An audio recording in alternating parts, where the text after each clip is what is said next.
What happens when the person you've been ignoring turns out to own the place? Landon Zeller stared at the worn wood counter of location number 9 and quietly counted to 30. Still no one. A girl behind the register was leaning against the back wall, chewing gum and scrolling her phone. A guy in a red apron walked by, glanced at Landon, then turned back around without saying a word. He glanced at the clock. He'd been standing in line for almost 20 minutes, and there were only 2 people ahead of him when he walked in. It wasn't supposed to be like this. Landon had bought the boutique fast casual chain 6 years ago, back when it was just 3 locations and a dream. He'd grown it to 11 stores across 2 states, building a name around quality service and fresh, made-in-house food. But something had changed recently. He'd gotten emails from customers, some polite, some furious about poor service and long waits, mostly at one store, location 9. He'd sent the district manager to check it out twice. Both times the reports came back clean, but Landon didn't trust that anymore.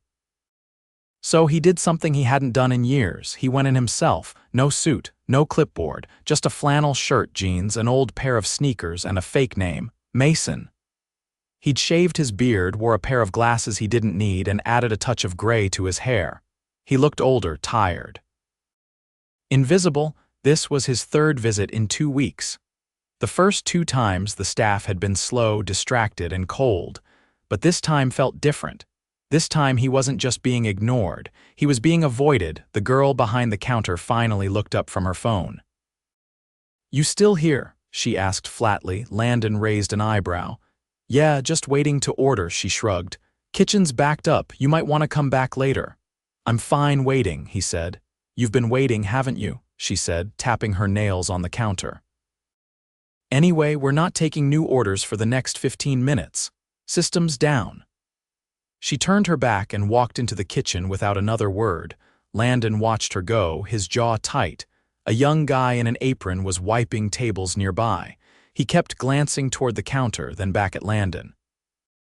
Their eyes met. The kid hesitated, then walked over. "Hey, sorry about that. You've been here a while, huh?" "Yeah," Landon said. "I heard the system's down." The kid frowned. "The system's fine. I just rang someone up a minute ago." Landon nodded slowly. "What's your name?" "Derek," the kid said. "I'm just part-time. I do dishes and clean mostly." "Well, Derek." Landon looked toward the counter again. "Is that how it usually goes around here?" Derek's eyes shifted. "Look, I'm not trying to get in trouble, but yeah. If they don't like how you look or think you're gonna be difficult, they just stall, say the system's down, say the kitchen's behind. Sometimes they just walk away." Landon's stomach sank. "Who's they?" Derek hesitated. "Mostly Brielle, she's the one at the counter, and Nick, the shift lead. They kinda run the place, everyone else just stays out of the way." Landon nodded. "Thanks for telling me, that takes guts." He stepped outside, his hands were shaking. He sat in his car for a few minutes, watching through the window as Brielle laughed with Nick, both of them leaning on the counter like they didn't have a care in the world. They didn't recognize him. Why would they? The staff had turned over multiple times since he'd last visited this store. It was a corporate chain now. He'd never personally met Brielle or Nick, but they were about to meet him. Landon came back the next day, same disguise. This time he had a plan. He walked in again, same time, same spot, and just like clockwork, Brielle spotted him and turned away. "Kitchen's down again?" Landon asked. Brielle gave a tight smile. "Yep, still backed up. Look, man, seriously, maybe try coming back another time." Nick leaned over the counter, looked Landon up and down, and chuckled under his breath. "You heard her, man." Landon stared at them, heart pounding. He turned and walked out, but this time he didn't go far. He circled around back and walked in through the employee entrance using his master key. It was time to stop pretending. Time to see what was really going on behind the counter. The employee entrance led straight into the back hallway, past a stack of unopened supply boxes and a mop bucket left mid-task. Landon moved quietly, avoiding the kitchen line. He didn't want anyone to see him, yet not until he could observe without interference. He stopped just outside the dry storage room and waited. Through the swinging kitchen doors, he could hear voices too casual for what should have been a mid-afternoon shift. A timer beeped once, then went ignored. Footsteps moved past him without urgency. He stepped through the kitchen's side entrance and leaned against the wall near the prep station. No one looked up. A fry basket sat half submerged in oil, forgotten. The grill had only one patty on it, half burnt. A timer buzzed again. Still no reaction. Nick was sitting on a milk crate near the utility sink, phone in hand, earbuds in. Brielle stood across from him by the prep counter, stirring a smoothie with a spoon and scrolling with her thumb. Neither of them had noticed him yet. Landon turned to the line cook, a petite woman with tired eyes and flour on her sleeves. She caught his glance and froze. "Is Nick your shift lead?" he asked. She nodded quickly. "Does he usually leave the line like this?" She didn't answer. Her hands moved faster, slicing tomatoes with mechanical speed. A sudden clatter behind him made her flinch. Nick had stood up. "Hey," Nick's voice was sharp. "You can't be back here, man. This is employees only." Landon didn't move. "You're right. I'm not here as a customer anymore." Brielle turned. Her spoon clattered into the metal bowl. Nick stepped closer. "All right, then who the hell are you?" Landon pulled a laminated keycard from his back pocket and held it up. "Landon Zeller, I own this company." The kitchen went silent. The line cook stopped slicing. A dishwasher dropped a cup. Nick blinked once, then let out a forced laugh. "Yeah, okay, nice try." Landon didn't raise his voice. "Check with your district manager, or just look at the name printed on your last onboarding packet." Brielle's face drained of color. She took a step back. Nick's laugh died in his throat. Landon scanned the kitchen calmly. "Does anyone here need a minute before we continue?" The dishwasher, a young man barely out of high school, slipped past into the alley, apron still on. No one else moved. Landon turned to Nick. "You left the grill unattended. There's a customer still waiting for an order you never rang in, and I've watched you blow off 3 separate timers in the last 5 minutes. Nick opened his mouth, then shut it. "Do you know how many complaints I've received about this store in the past 8 weeks? Nick crossed his arms. "We're understaffed. That's not on me. You had 2 people on the line and 1 in the dining room. You were sitting on a crate." "I'm the shift lead," Nick snapped. "That means I delegate." "To who?" Landon gestured toward the line cook. "To her. She's prepping, cooking, plating, and keeping the timers. You haven't lifted a hand since I walked in." Nick's jaw clenched. Landon shifted to Brielle. "I came in 3 times. You ignored me each time. You told me the system was down. You refused service based on how I looked." Brielle looked away. "I didn't know, but you did.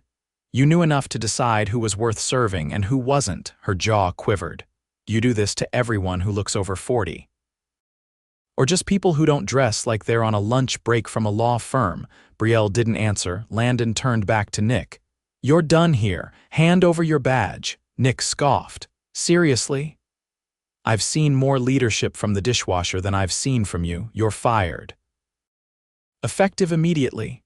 Nick stared at him, then laughed bitterly.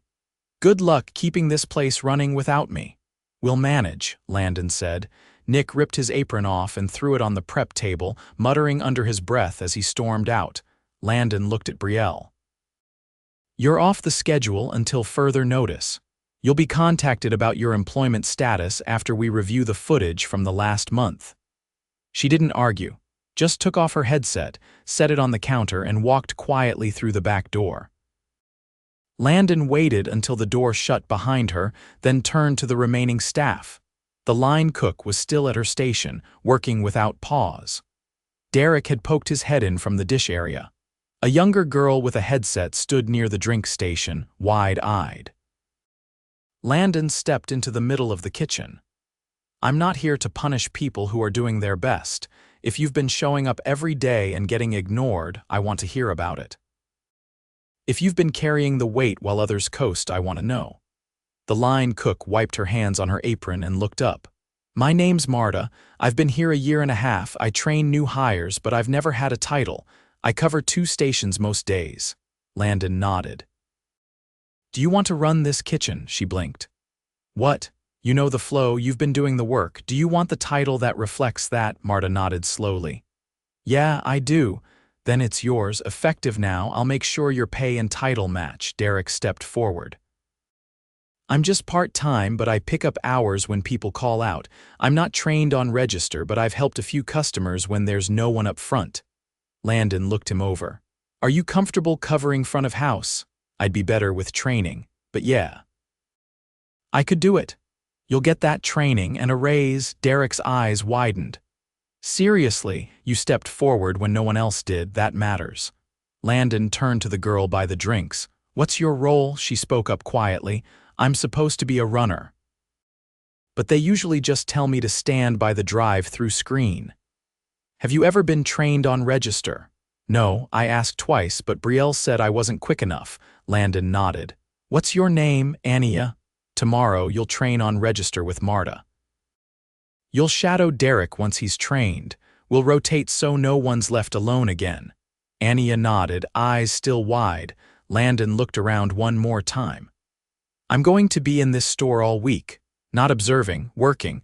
If something's been broken for a while, now's the time to speak up. If you've got ideas, I want to hear them. Marta stepped forward. The fry timer's off by about 15 seconds. It's been messing up our rhythm all month. Logged. What else? The oven seal's cracked, Derek added. It loses heat and takes forever to retemp. Write it all down. We'll start fixing it tomorrow. He paused. You've been holding this place together while people at the top looked the other way. That stops now. There was no applause, no cheering.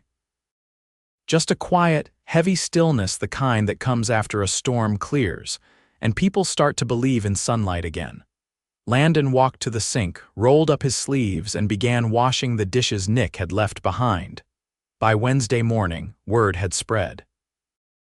Landon walked into location 9 at 6:45 in the same plain clothes, but this time, the air felt different. Marta was already behind the line, tying her apron. Derek was setting up the front register, reading a laminated training guide with a highlighter in hand. Ania stood near the drink station, quietly organizing lids and sleeves with methodical care. No one looked over their shoulder or whispered. They just worked. Landon didn't say much. He rolled up his sleeves and started with the trash run. The back alley bin was overflowing again, something he flagged for the district team later that morning, along with a faulty cooler seal and an expired sanitizer bucket left in dry storage. He didn't need to lecture anyone. The problems weren't coming from the staff who were still here. By 9, the store opened. Customers trickled in, and for the first time in weeks, they were greeted promptly. Derek stumbled with the register twice, but Ania helped him through it. Marta moved between the grill and prep station with quiet authority, calling out orders before the screens updated. Landon kept to the back, washing dishes, restocking, observing. At 10:30, a man in business casual walked in through the front, holding a clipboard and looking annoyed. His name tag read Ryan District Manager. He didn't see Landon right away. Instead, he made a beeline for Marta. You didn't CC me on the new schedule, he said. Marta looked up from the line. I didn't make one yet. We've been short 2 positions since Monday. You don't make that call. Where's Nick? Gone, Ryan blinked. Gone where? Landon stepped forward, drying his hands with a towel. I let him go. Ryan turned, surprised. You're still here? I told you I would be. You can't just fire a shift lead without going through me. I just did. Ryan laughed under his breath and shook his head. Look, I get what you're trying to do, but disrupting the chain of command like this sets a messy precedent. Landon folded the towel and set it on the prep table. What precedent have you been setting? Ryan's smile faded. Excuse me. I've sent you 6 customer complaints in the last 6 weeks. Every time you told me the store was fine. Because I came here, I didn't see anything that bad. Did you come during rush? Did you wait in line? Did you speak to any customers who weren't already being served? Ryan exhaled sharply. I don't have time to do deep dive audits at every location. I manage 11 stores. Then maybe you shouldn't be managing any. Ryan stared at him. Are you serious right now? I watched you sign off on staffing schedules that left one person online during peak lunch hours. You approved hiring freezes and skipped quarterly evaluations. You didn't notice when the store's food cost ratio spiked 14% or when the average ticket time tripled. Ryan opened his mouth, but Landon didn't stop. You ignored every red flag. You passed down pressure and offered no support. You didn't lead, you just delegated accountability. Ryan's face darkened. This is a conversation we should be having in private. No, because you didn't fail me, you failed them. Landon gestured toward the front of house. Ryan's eyes flicked to the staff. Ania was helping a mother with 2 small children balance trays. Derek was wiping down the condiment station between orders. I'll send someone to collect your keys, Landon said. You're done. Ryan didn't argue. He just set his clipboard down, turned, and walked out. The door clicked shut behind him. Landon turned to Marta. You're going to be interim GM. I'll help you rebuild the team, but I need someone who knows this place from the inside. She nodded once, then glanced at the clock. We've got a catering order due at noon. I'll need Ania on prep. Good call. The rest of the day moved with steady purpose. No one coasted, but no one cracked either. At 3:20, a woman in a long beige coat stepped inside, holding a tablet and looking around with narrowed eyes. She walked straight to the counter and looked down at the napkin dispensers, then back up. Who's the manager on duty? Marta stepped forward without hesitation. That's me. Can I help you? The woman didn't introduce herself. I'm from Regional QA. I ran a surprise audit here 2 months ago. Scored this location at 83%. There were unresolved food safety violations. I'm aware, Marta said. We've corrected most of those issues. The walk-in thermometer's been replaced. Cross-contamination protocols were retrained last week. I'll need to verify that myself. You're welcome to. Landon stayed back, watching quietly. The woman moved through the store with a critical eye, taking photos of the prep line and checking expiry labels.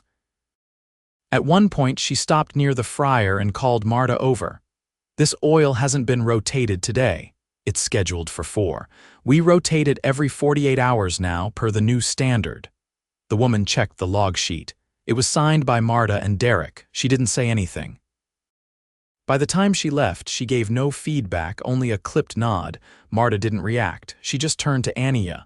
We'll rotate the oil now, just to be safe. Landon stepped beside her. You handled that well. She's been here before, made one of our old line cooks cry. I figured staying calm was the better option. You figured right. At 5:30, the dinner crowd began to build. A group of teenagers came in, laughing and pushing each other. One of them flipped a chair over on accident. Instead of sighing or looking annoyed, Derek walked over and helped them reset it, cracking a joke as he did. Ania, now running register, greeted every customer with a level tone and steady rhythm. She only asked for help once when the screen froze.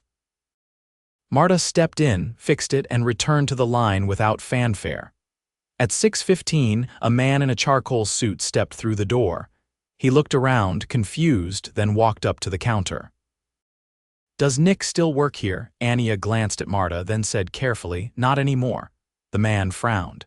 He owes me for 3 cases of frozen wings, said the store would reimburse me. Marta stepped forward. What's your name? Dan. I run the supply business out by the freeway. I've been dropping off extras here for the last few months. We don't have records of any external supply orders on file. He looked uncomfortable. It was off books. Nick said he was authorized. Landon stepped forward. He wasn't. Dan stared at him, then muttered, figures. He turned and left without another word. Marta turned to Landon. How much more of that are we going to find? Whatever's buried, we'll dig it out. By 8, the store began to quiet. The floor was clean. The last customer left with a thank you. Marta locked the front door. Landon helped the team close down, wiping the last of the stainless steel counters and double-checking the cooler temps. He didn't deliver speeches. He didn't offer praise just to boost morale.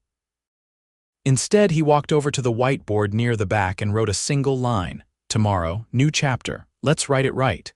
Then he stepped back, let Marta read it, and nodded once. See you at 6:30. She smiled, not out of politeness, but with something steadier, something earned. Wouldn't miss it. The following Monday came with a storm. Not rain, though gray clouds hung low over the skyline, but the kind of storm that came from corporate silence breaking. As early as 8 in the morning, the regional HR director stepped into location 9 with a folder under her arm and a corporate laptop zipped into a leather bag. Her name was Nadine, and unlike the QA specialist from the week before, she introduced herself to the staff with a handshake, no clipboard in sight. Landon was already there, his sleeves rolled up, restocking the beverage cooler. "You've been busy," she said quietly, glancing around. "We had to be." She set her bag down on the manager's desk in the back office. "I'll be using the break room for a few interviews. We'll start with Marta and Derek." Landon nodded. "They know." By 10, the interviews were underway and Landon remained on the floor. He didn't want to hover or interfere. The team had earned the right to speak freely. Instead, he helped Ania with customer flow, shadowed a new part-time hire through his first sandwich station run, and handled a minor delivery delay with calm efficiency. At 11:30, the last of the interviews wrapped. Nadine found Landon stocking sauces and gave a brief nod. "They confirmed everything you suspected, and then some." "How bad?" Nick was selling expired product to vendors under the table. Brielle was voiding tickets and pocketing cash.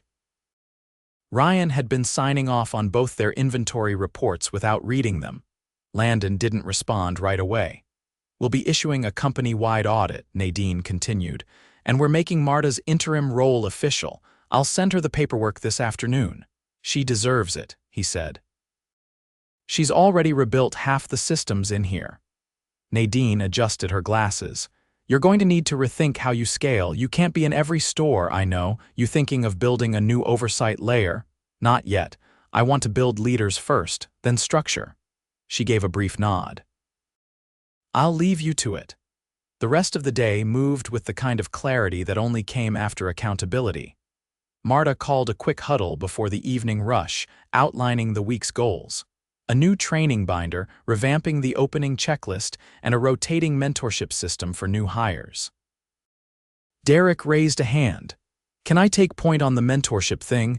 I've been writing notes from my own training. Might help." Marta turned to him. "I'd love that."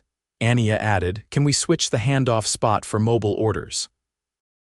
"That counter near the drink station's a traffic jam." Marta looked to Landon. "Try it," he said. "If it works better, we'll update the layout permanently." By 4, the store had settled into a rhythm. Customers came and went with no visible friction. A woman in scrubs picked up an order on her way to a late shift. A teenager with a skateboard ordered 2 smoothies and left with a smile. No one waited longer than 4 minutes. At 5:20, Landon stepped out back to take a call. His operations advisor had compiled the last 2 weeks of data. Location 9, which had been the lowest performing store in the region just 20 days earlier, had jumped 3 ranks.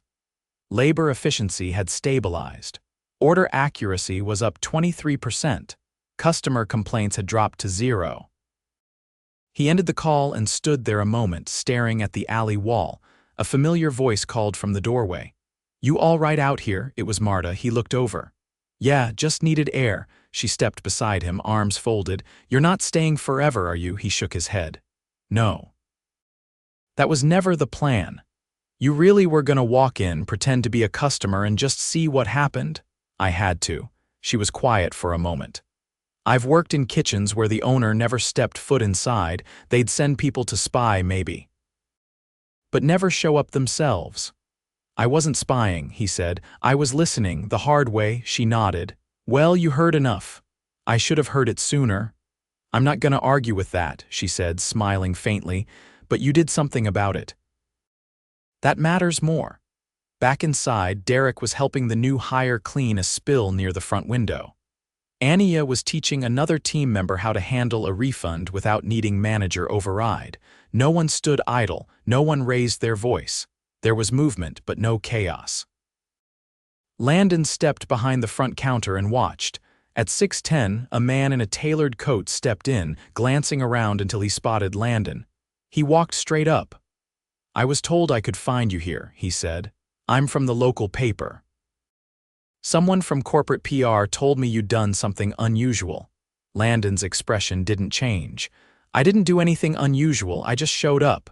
The man raised an eyebrow. "That's not what I heard. I'm not giving a quote. This isn't a stunt. It's about fixing what got broken." The man pulled out a notepad. "Even so, people are paying attention. A CEO going undercover as a customer, that's rare." "It shouldn't be," he gestured toward the kitchen. Marta was walking a new staffer through the prep schedule, her tone even, her hands moving with practiced ease. "You want to write something," Landon said. "Write about her.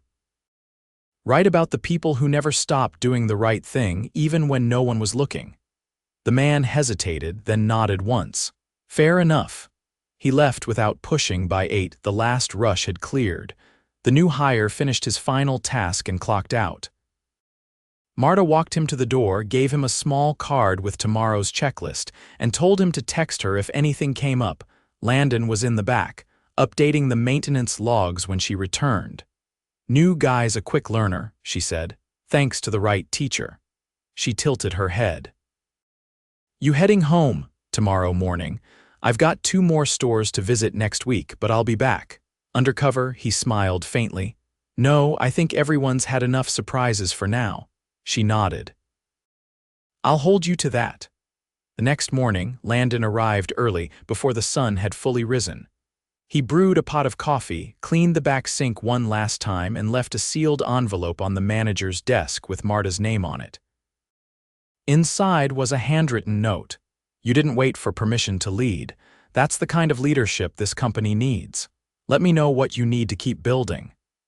Attached was a revised pay stub with her permanent title and a salary increase that reflected it.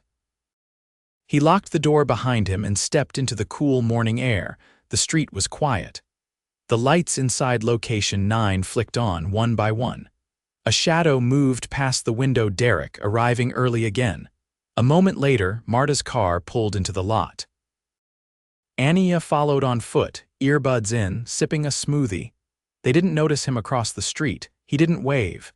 He just watched them walk in, unlock the door, and start again. Not because someone was watching, not because it was expected, but because it was theirs now. And this time, no one was invisible.